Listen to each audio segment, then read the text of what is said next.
మునగాకుల chutney ready చేద్దామండి. ఇప్పుడు మునగాకులు మంచిగా క్లీన్ చేసుకొని పెట్టుకోవాలండి. ఫస్ట్ స్టవ్ వెలిగించి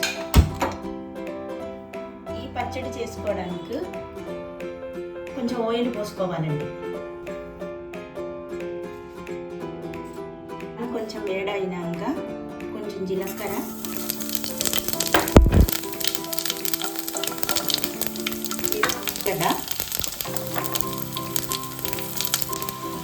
ఒక 2 స్పూన్ శనగపప్పు,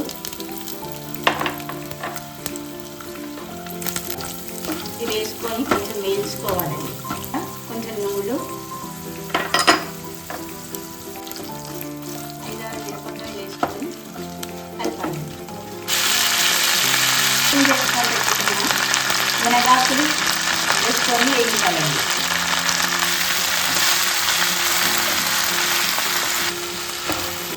వేగిన తర్వాత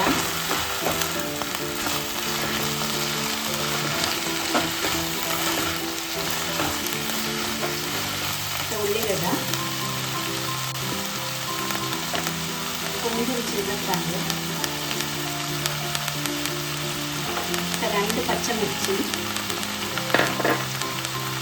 వేసుకొని మంచిగా కలపాలండి.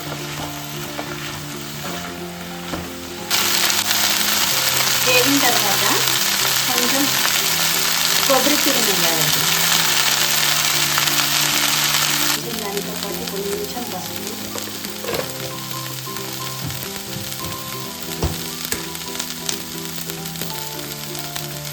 టేస్ట్కి తగినట్టు సాల్ట్ వేసుకోవాలి. పాటు కొంచెం ఇంగువ వేయాలి. ఇదంతా వేగిపోయిందండి. 1 నిమిషం చల్లారిన తర్వాత ఇది గ్రైండర్లో వేసుకోవాలండి.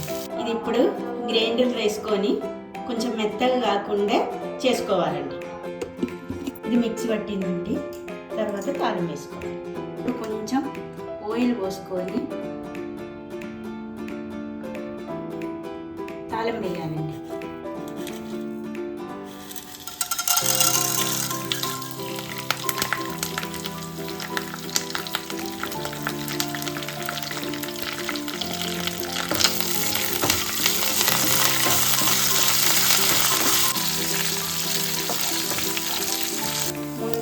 రెడీ చేసి పెట్టుకున్న పచ్చడిలో తాళం వేసుకుంటే రుచికరమైన పచ్చడి రెడీ అయింది.